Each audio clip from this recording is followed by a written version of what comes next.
Closer to home, Harvey flooded parts of St. John Parish. And if you follow Paul Murphy on Twitter, you know this is LA 51 between LaPlace and Manchac, where the water was too deep to travel.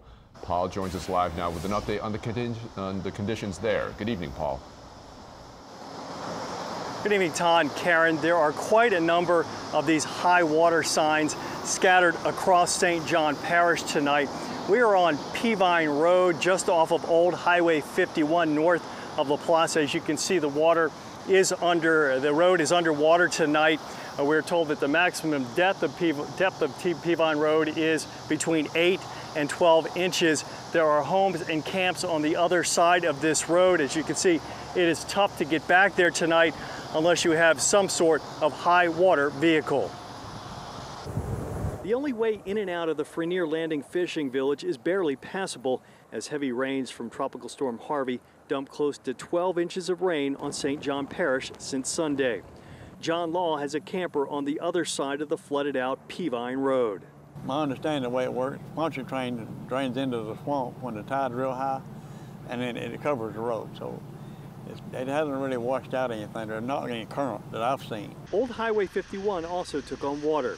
St. John President Natalie Rowbottom said when the tides are high, there is always a problem in parts of the parish north of I-10. The tide was up by a little bit over 2 feet. So when that happens, that water does come over Peavine Roadway. Of course, as the lake goes down, it will diminish as well. In another part of St. John, water is finally draining on Homewood Place and Reserve. This was the scene yesterday as waist-deep water came up quickly, flooding cars and some homes. Man, they had water up to here on this car, right here, all the way up in here.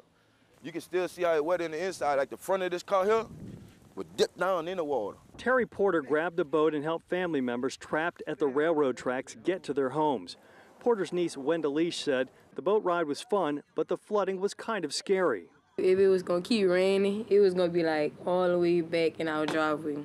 The parish president said part of the problem on Homewood is runoff from a vacant property to the east. But we did find something that we're going to be working on to try and make improvements there. Back at Frenier Landing, the water eventually receded enough for John Law to drive to his camper. And I'm from Alabama. We don't see this in Alabama. He's from Alabama. Yes, there is a plan in the works now to help minimize some of the flooding in this part of St. John Parish. It is called the West Shore Levee Project, and we'll have much more on that coming up new at 6. We're live near Frenier Landing. Paul Murphy, Eyewitness News.